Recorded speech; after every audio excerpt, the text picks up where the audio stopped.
I love World of Warcraft. It's my favorite game. I play both TBC and retail, and I genuinely wish the best for both versions of the game. However, I do believe that to create the best game, especially a live service game, the players should be vigilant and ready to give their constructive feedback on the updates they buy. That does sometimes mean being more critical, and that does sometimes mean being a bit harsh. But I love World of Warcraft, and I genuinely want it to be the best game it can be, so without further ado, let's cut right to the chase. Shadowlands has been a mixed bag.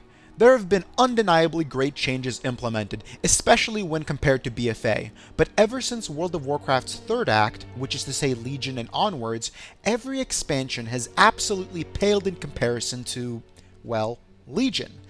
I have never seen such an immediate love for an expansion after its end, with droves of players missing Legion's artifact weapons, raids, dungeons, and systems just a week into BFA. 3 years later, many are still reminiscing fondly of a time where borrowed power, whilst absurd in scaling, was wide enough in scope and depth that most didn't even care.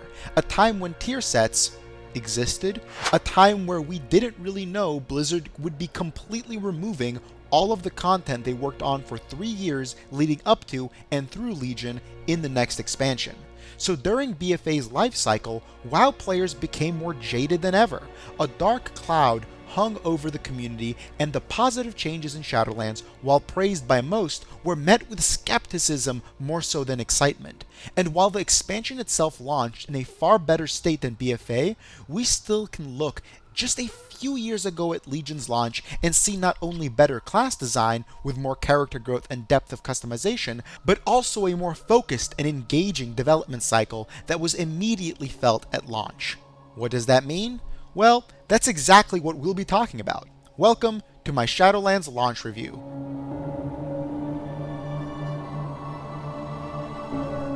For the most part, Blizzard has nailed the launch day of expansions. Ever since WoD's disastrous launch, it seems as though Blizzard has either doubled down on server infrastructure or simply employed sneaky layering tactics to lighten the load of launch, and Shadowlands is no different. Occasional lag spikes, but overall, very smooth. So once you load it in and began your story campaign, you're launched on a relatively short journey to max level, something that has become a common theme since Cataclysm. The leveling experience in Shadowlands is more linear than that of the 2 prior expansions, and that is for the benefit of the story. The zones themselves are very unique, and it ends with the more structured realism found in Legion and especially BFA. And that's cool. Each environment is the highest of fantasy, with gargantuan vistas and unbelievably over-the-top art direction. It wouldn't surprise anyone to hear that Bastion may be the prettiest zone Blizzard has ever made, and it would be equally unsurprising to hear someone claim that no, actually, Ardenweald is, or even Revendreth. The diversity is there, the art direction is there, but is the actual open world good? Well, that's a complicated question. It boils down to what you value in an MMORPG and whether that MMORPG delivers on those values. I personally value openness and exploration above storytelling in an MMORPG, which is why games like Final Fantasy XIV, a really popular subject among many WoW players right now, have never captivated me, even if I had dedicated many hours to playing through them. The worlds feel more linear, the focus is more on single-player story, and that's great for those who like it. I feel as though WoW, especially in Shadowlands, has pivoted to that style of content in some ways. We're funneled through only a handful of questing hubs in every zone, get told micro stories within those hubs that feed into the major story of the zone and then the main story of the expansion. This is narratively reasonable, but from an experience perspective, it feels antithetical to an open world. And due to the bountiful experience gains these quote-unquote story quests provide, there is virtually no reason to do any of the side content. You're ushered from hub to hub, and that hub ends with a cutscene or a pre-rendered cinematic. The zones here are gorgeous, but your leveling experience through them feels more like sightseeing and exposition rather than braving a dangerous new environment by yourself, fending off the monstrosities which lurk at every corner, and really just enveloping yourself in the world as a whole. This feeling has, quite frankly, died in retail WoW, and in most RPGs for that matter. Judging by the praise that Final Fantasy XIV is getting, I could see Blizzard leaning even heavier on this kind of linear, single-player storytelling in the future, which is great for those interested with the story, but for me, it'd be disappointing. As Chris Kalecki, a lead designer for Blizzard who left the company when Shadowlands launched, put it, in Shadowlands, some of the things I worked on was Monk Legendaries, the Shadow Priest revamp I did. Why did I leave? I think the main reason is just that, for a while, probably too long, I've just been kind of unhappy with the state of the game, right? And it wasn't until when Classic came out that I really kind of knew I was able to figure out why. The vision of the game is very clear, right? It's big concepts like the world is the main character, the player is the story, the community is the content, and I think in the modern game these pillars still exist, but I think to a lesser degree. You could say the vision of the modern game has maybe changed, but I think, even if that's true, I feel like that vision isn't so clear. And I think I hear this a lot with players who they feel like, what is WoW really about anymore, whatever it is. And I think that's a problem. But I think the bigger problem actually is what I would hear from, developers on the team, that they are also confused about what the vision of the game is, right? An MMORPG's main character is the world, not the secondary characters who dominate it. And I think he was right. World of Warcraft feels like you're just riding on the coattails of various secondary characters you're interacting with, whether it be Tyrande, Sylvanas, Anduin, or whoever else. These are characters that I personally do not identify with nor care about, and the less time I spend with them, the more time I spend in the open world with real people from my guild, the happier I am. Once you hit max level, you get greeted with the usual retail WoW moment-to-moment gameplay. You start your journey to gear up, which used to mean getting your BIS pieces, but now it mostly just means getting whatever is given to you because all gear is virtually identical, and trying to get your BIS dungeon trinkets. I believe this is some of the most engaging parts of the game because MMO releases are just inherently fun. Building up your character, even with identical loot, still feels rewarding because of how exponential the item level growth is initially, and exploring the new dungeons on their mythic difficulty, as heroic and normal are irrelevant and should most likely just be removed at this point, is a blast. World Quests 2.0 were just world quests, but longer. I don't get why they made the world quests worse, but regardless, that's the reality we are living in. At least world quests are far less mandatory this expansion, so you can essentially just ignore them unless you want cosmetics. The basic systems on launch were all there, and while there was nothing to particularly stand out in terms of gameplay, I think most of these things were looking solid enough. It wasn't until we delved deeper into the systems, or as I like to call them, restrictions, did the criticisms for Shadowlands start to form. Because while the leveling was very linear, it was still gorgeous and fun, and while there weren't many dungeons, they were almost all either tolerable or great, with some specific standouts. Anyway, let's discuss these restrictions.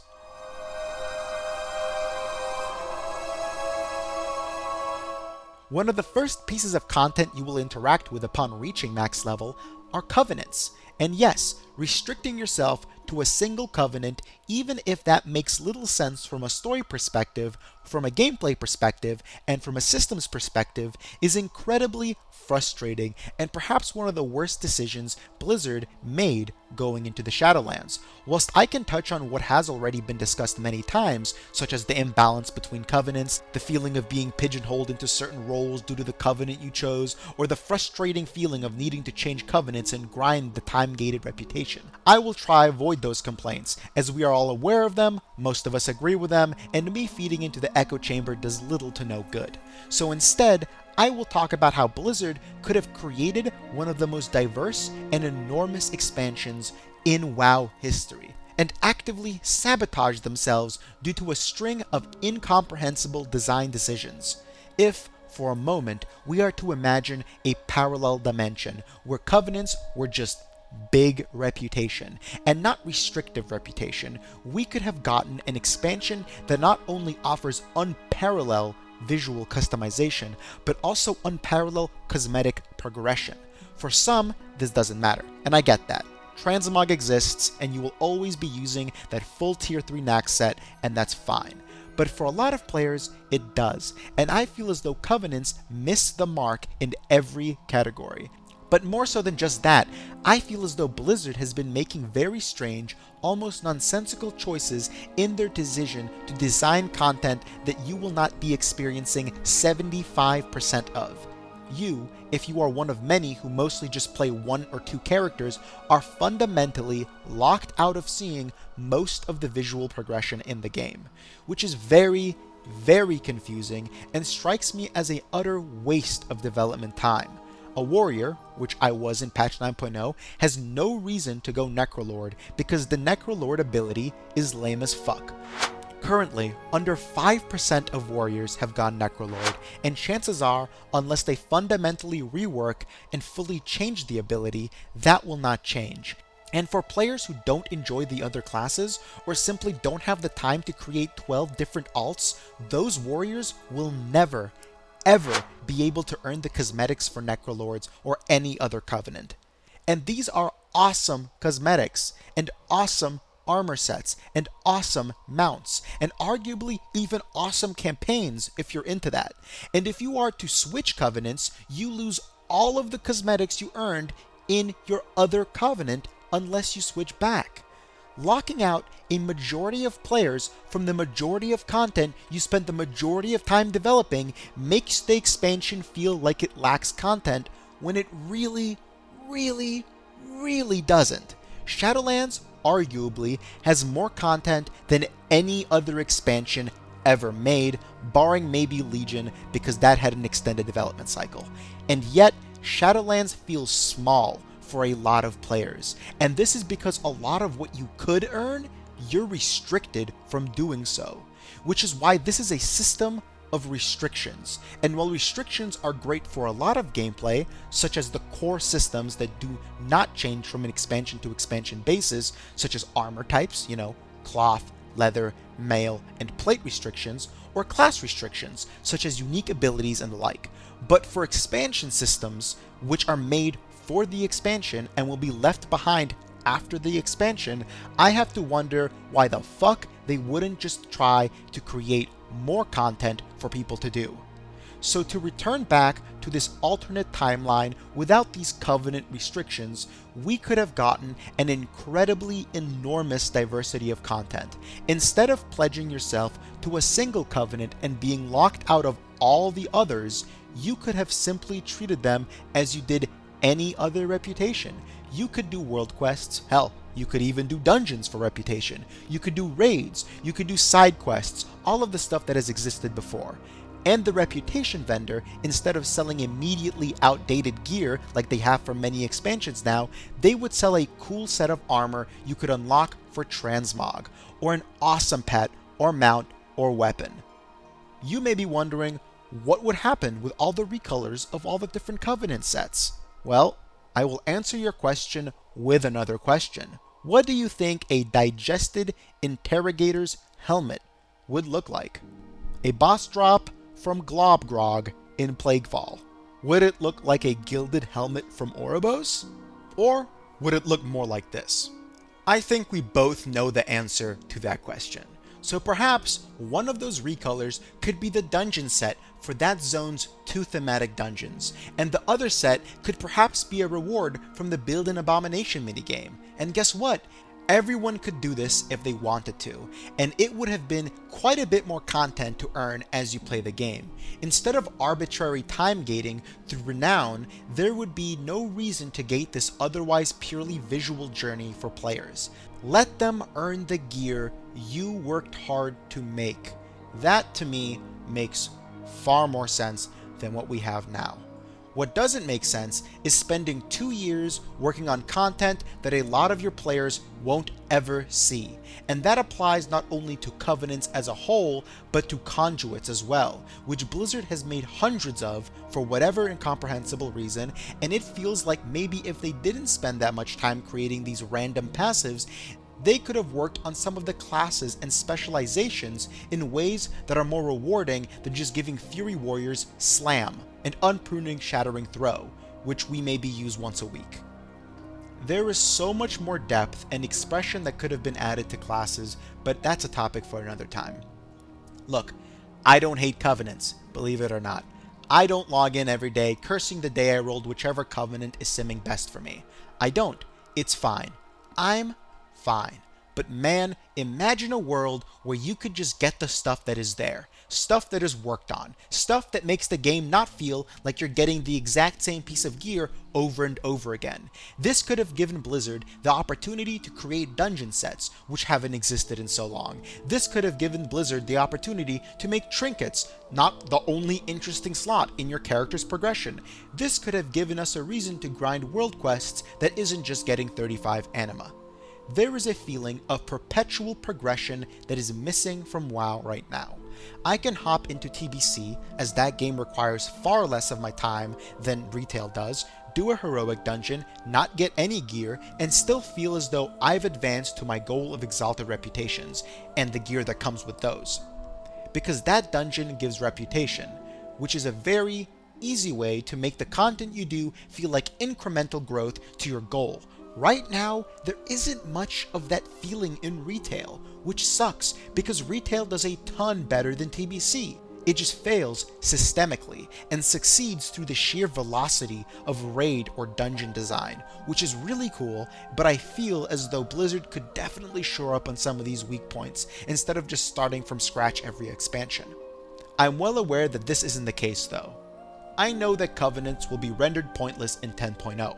And I'm very well aware that Blizzard might open up Covenant abilities when they all inevitably team up to fight the Jailer in the climactic conclusion of Shadowlands during patch 9.3. I wish we didn't have to wait 2 years to enjoy this system.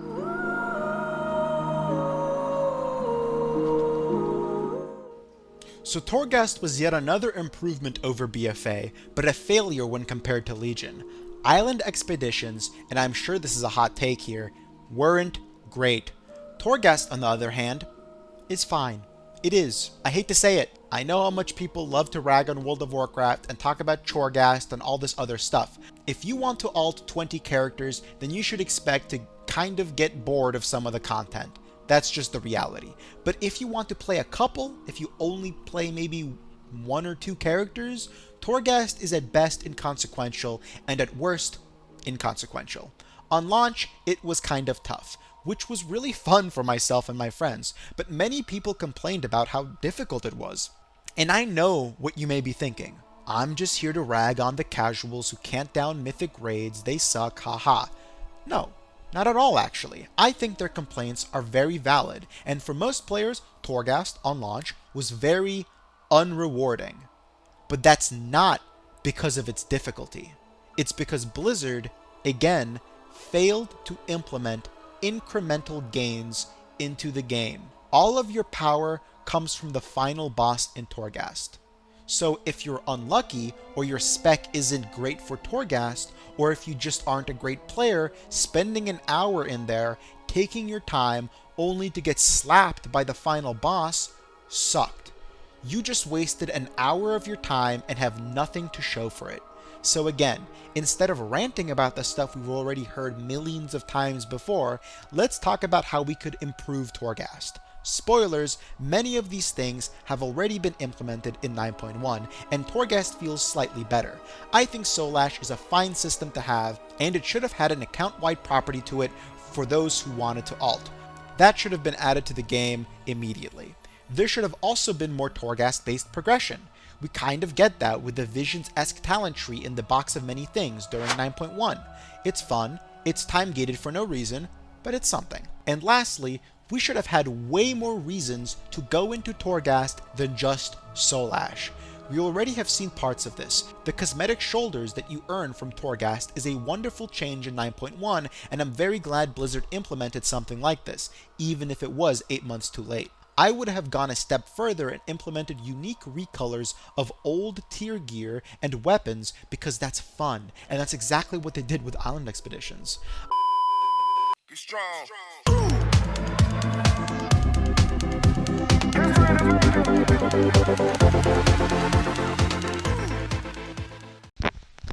Hello everybody, and welcome to my Photoshop guide on how to create recolored gear. Blizzard, please hire me. I can do this if you want. So you take this paladin gear and then you download the picture via save. There you go.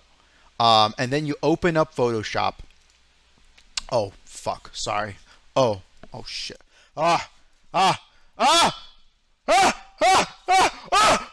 Sorry about that, guys. I think there was some kind of glitch in my computer. So you just bring the Photoshop thing in. You open it up. Here it is. Click enter. And then you take the brush tool. And here. Okay. So we got it right. Okay.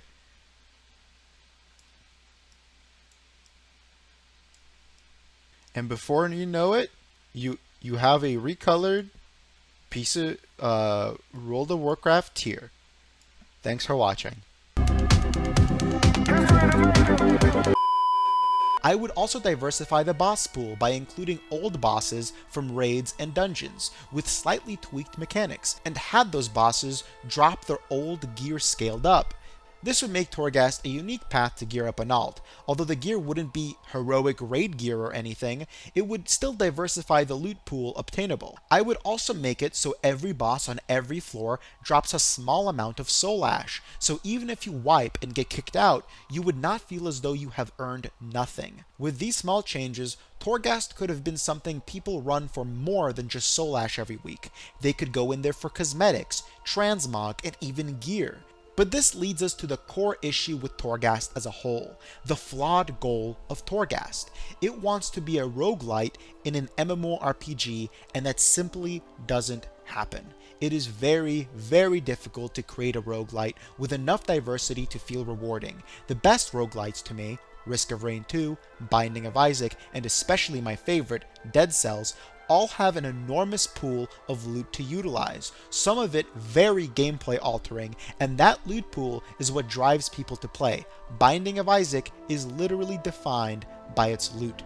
Games like Dead Cells included meta progression in the game to make future runs easier, which is great and exactly what we have now with the Box of Many Things, but ultimately is, again, defined by your weapon and equipment choices and luck. So Blizzard wanted to implement something with that level of diversity throughout their 12 classes.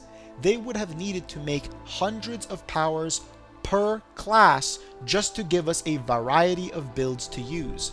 Obviously, this is a Herculean effort, and not even the most rampant of Blizzard haters would expect them to do this. So what we got instead is a respectable diversity of abilities, but a lacking diversity in builds. So what ends up happening, especially when Twisting Corridors were released, was that by the 15th floor, you were just an amalgam of death and destruction. You didn't have a build. You were just one-shotting everything, or you got one-shot by everything. That was the only option. And there were some awesome moments in there. Here I am on one of my mages summoning 20 mirror images to cast Comet Storm on all of my targets, which is fucking cool, and I love it. And ultimately this build didn't feel much like a build, it just felt like chaos, but that's fine, I had a great time. Torghast is okay, and an immediate improvement over Island Expeditions. But honestly, developing a roguelite is challenging, and I don't think it'll ever reach even close to those heights. However, Blizzard should keep working on it, and I really hope we see a list of new abilities to keep Torghast fresh in the future.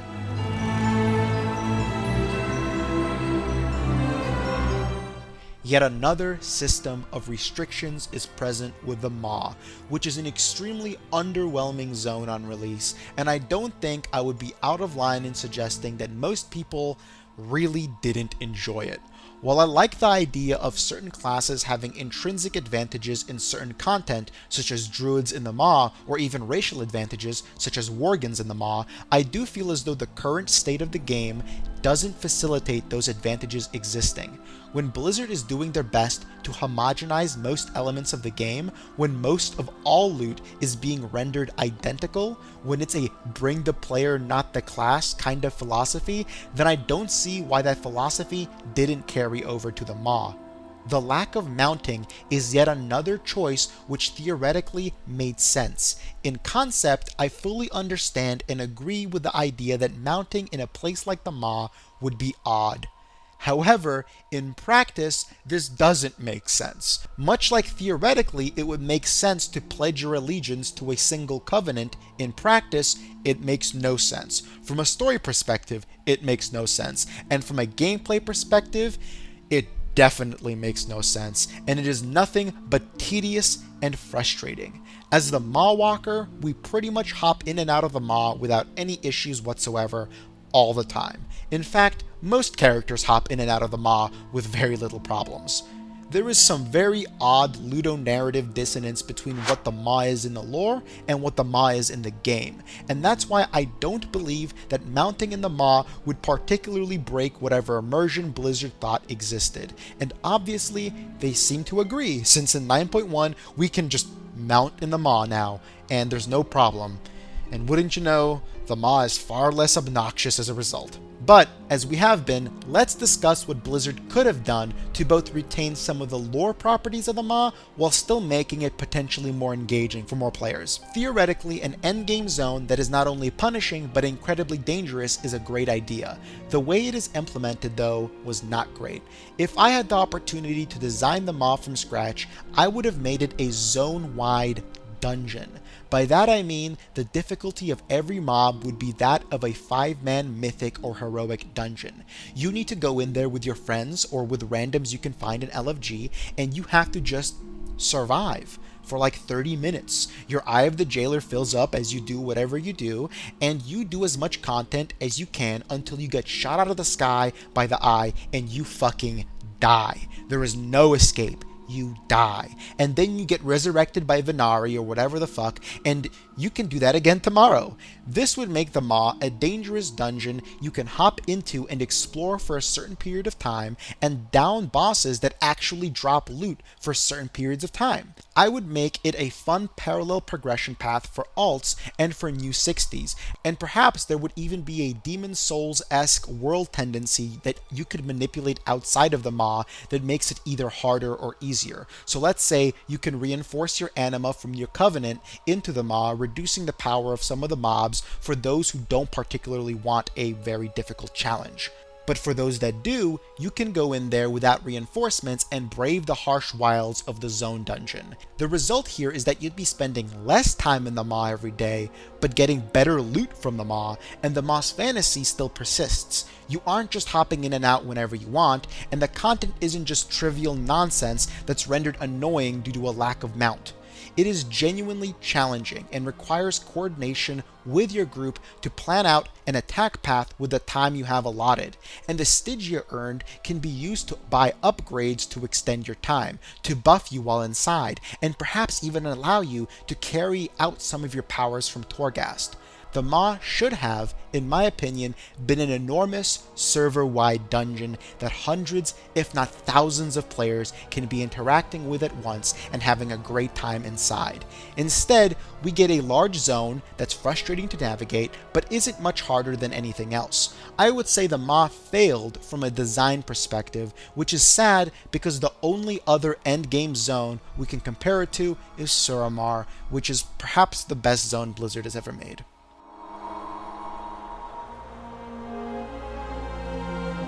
Blizzard is really good at PvE content. hot take.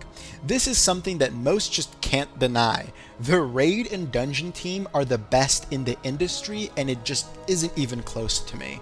While I never loved BFA's dungeons, even those were just miles ahead of any other MMORPG I've played, and I've played many, and Shadowlands is no different. I think this batch of dungeons is better than BFA, but not better than Legion, although it is close. There are some duds, such as Spires of Ascension, which is just awful, and Sanguine Depths, which is just kind of boring, and some wonderful ones like The Other Side, which is one of my favorite dungeons of all time, and Mist of Turnasith, which reminds me of Maw of Souls. It's quick, it's breezy, it's fucking fun. These dungeons are very detailed and engaging, and in retail WoW fashion, very linear for the most part. Which isn't to say there aren't skips. Of course there are skips. There are always skips. Always. There's never a place where there's no skips. But more so than the skips, the experience itself, the experience you get in the dungeon itself, is straightforward. It's very straightforward. And the same applies to the raid, Castle Nathria, which I recently did a review on, you can go check out. I thought it was an above average experience, if somewhat underwhelming, and some of the bosses, whilst great on Heroic, actually kind of failed to impress me on Mythic, which is usually the opposite of my experience. I cleared the raid on Mythic, and I actually ended up liking it less after that. Nevertheless, Denathrius himself was a wonderful ending to the 9.0 patch cycle, and a really wonderful encounter overall. Mythic Plus is, well, it's Mythic Plus. It really hasn't changed much, and for such a popular system, it always confuses me why Blizzard's changes to it usually just amount to minor tuning and adding more annoying affixes. Mythic Plus is ripe for improvement, and I personally found no reason to go for Keystone Master this season, even though I've gotten it in previous seasons, mostly because the loot wasn't worth it, and the mount is just going to be recolored next season anyway. Much like we did in our previous segments, I want to propose a positive change to Mythic Plus that will hopefully be a positive change to the game as a whole. I think Blizzard is terrified of adding tier sets back to the game precisely because they believe their Mythic Plus audience will feel the need to raid to get those tier sets, which may not be the content they want to do. I personally believe that those players should just suck it the fuck up and do it, because that's what min-maxing high-end content is. It's sucking it up and doing content that you sometimes don't enjoy. And if you don't want to do that content, then you don't have to be min-maxing. That's fine. But I recognize that isn't the best solution and will probably get Blizzard more flack than positive reception. So instead, I want to see Blizzard integrate these systems together. They are already implementing thematically coherent seasonal affixes to dungeons every season, and the game as a whole is just seasonal anyway. They should add tier sets and make those tier sets earnable through a wider variety of content. Now, is that ideal for me personally, who loves raiding? No, of course not. Mythic raiding is far harder than doing a Mythic 15 every week, but it still could be a solution. You could earn a kind of currency from clearing 15s that could unlock a vendor that sells some of these tier sets. I know, crazy. And that tier set would be the heroic one, whilst the mythic one is locked to mythic rating. And that way, mythic rating is still handing out the best loot, while Mythic Plus players could still benefit from tier sets as a whole. And, if you want, they could always make those tier sets upgradable with Valor. Another solution, and this would be genuinely awesome, would be adding dungeon sets back to the game. We already had those in TBC, and they're bad ass. Does that mean that sometimes the dungeon set would be better than the raid set, and that raiders would need to grind dungeons to get it? Yep, that's exactly what that means, and that's fine, and vice versa as well. Sometimes the raid set would be better, and this would mean the dungeon players would need to get the raid set. This would immensely diversify the loot in the game and make for more memorable pieces of gear which drop from otherwise repetitive and samey content that you've been doing for 2 years straight. I would love this system, but I don't think Blizzard would ever implement it.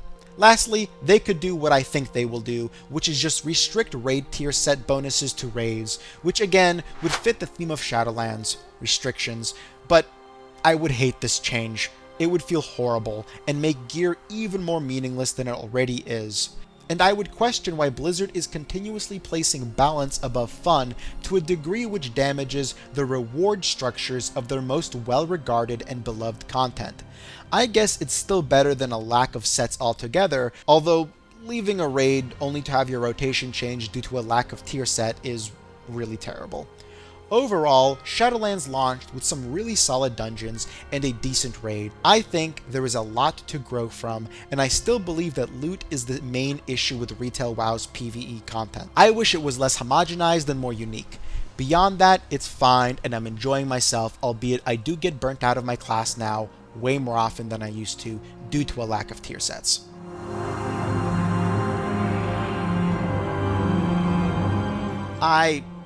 I don't do PvP. I'm sorry. I've done some battlegrounds and a few arenas on launch, but I don't think that makes me an expert on the state of PvP in Shadowlands. I will say that it is better to me than BFA due to the removal of the weird scaling and fake damage balancing systems they had at the time. But overall, I don't really think enough PvP stuff was added to really discuss it well. I know 9.0 launches with a host of changes to PvP talents, and while I don't see myself engaging with PvP a lot, I will say that I hope anyone who does has a great time.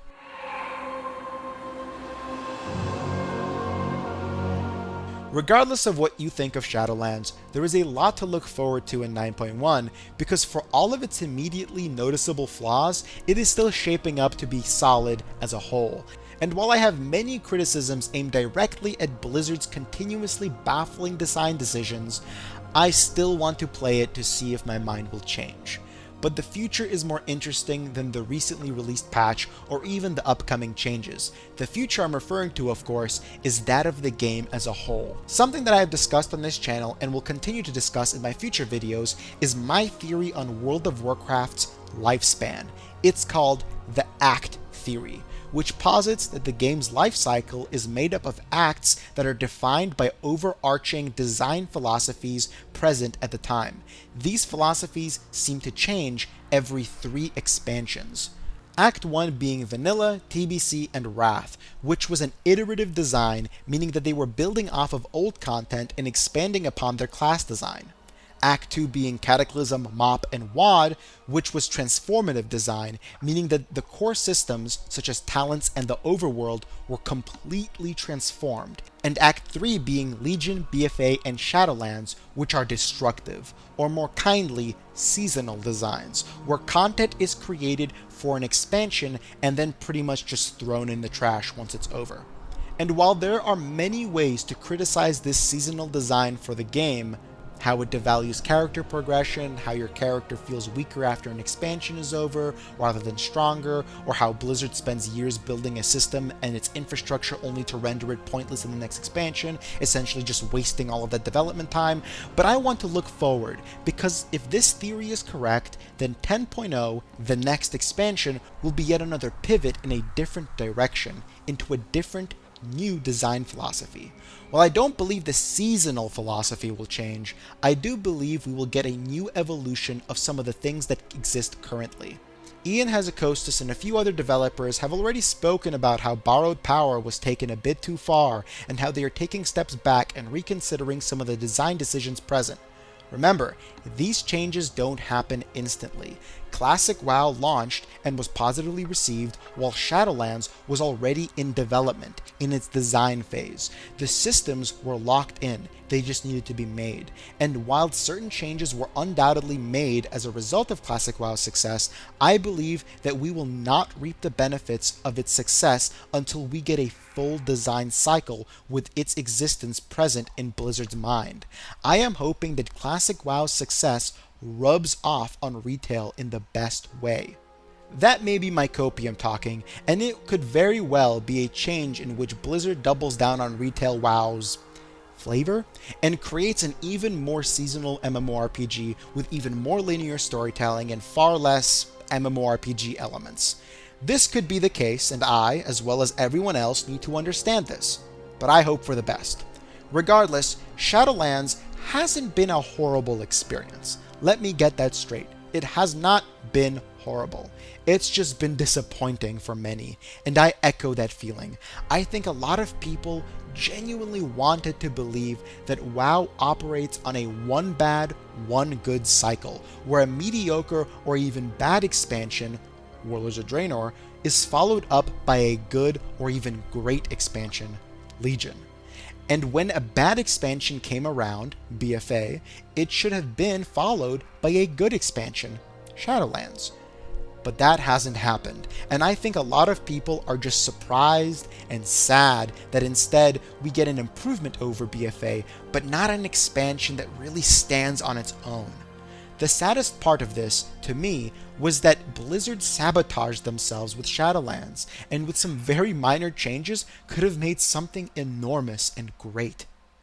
And on the heels of the success of other MMORPGs, a lot of players were really hoping more from Blizzard, which probably explains the general jaded behavior we've seen from the players and the game's content creators.